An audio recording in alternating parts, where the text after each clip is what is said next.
You know what's keeping more entrepreneurs broke than bad business plans? Their meditation apps. I know that sounds crazy coming from someone who meditates quite frequently, but stick with me here because I'm about to blow up everything you think you know about mindfulness and money. Before I even get started in this and you come at me in the DMs, I am not anti meditation. I've been meditating for years, decades. But I recently did an episode called The Meditation Trap. It's keeping you broke. And the response was, let's call it intense, because I called out something nobody wants to talk about, the spiritual bypassing epidemic that's destroying entrepreneurial dreams. And here's what's happening. Brilliant, talented people are using meditation as an excuse to avoid the strategic thinking that actually will build their business. Yeah. And here's what I mean. They can tell you all about their chakras, but what they can't tell you is their customer acquisition cost. They can spend 45 minutes meditating every single morning, but they won't spend 45 minutes on strategic planning. Okay. I know a marketing consultant. Let's call her Sarah. She discovered meditation, fell in love with it. And then when she started her own business, she went all in on the spiritual side, crystals, apps, daily practice, the whole works, the whole shebang.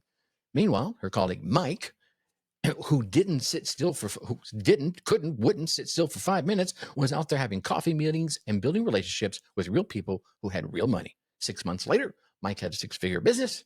And Sarah, well, Sarah had a lot of inner peace and a few maxed out credit cards. The difference isn't that Mike was anti-spiritual. It was that he understood something Sarah did not.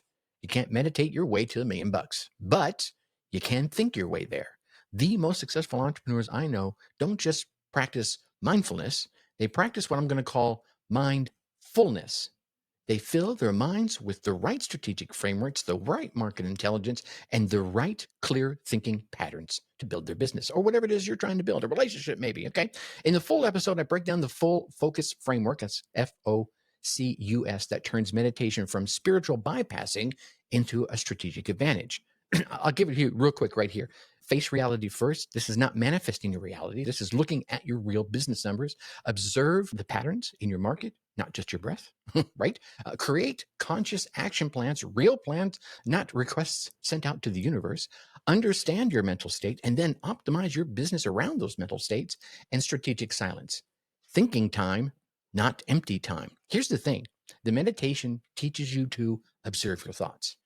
Entrepreneurship, on the other hand, teaches you to direct them. The magic happens when you combine them both strategically. It's like a yin yang, right? They all one doesn't do everything you need. All the other doesn't do everything you need. But man, when you put them together, while you're out there aligning your chakras, your competitors are aligning their bank accounts. The goal isn't to choose between inner peace and outer success. It's to get them both strategically.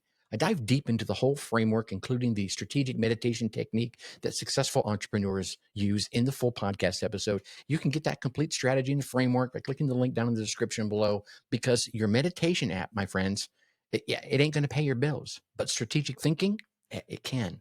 So stop spiritually bypassing your way around success. Think strategically, act intentionally, and build consciously. The link will be down in the description down below. Go ahead and go get it. And with that, I'm going to leave you as I always do. Think successfully and take action.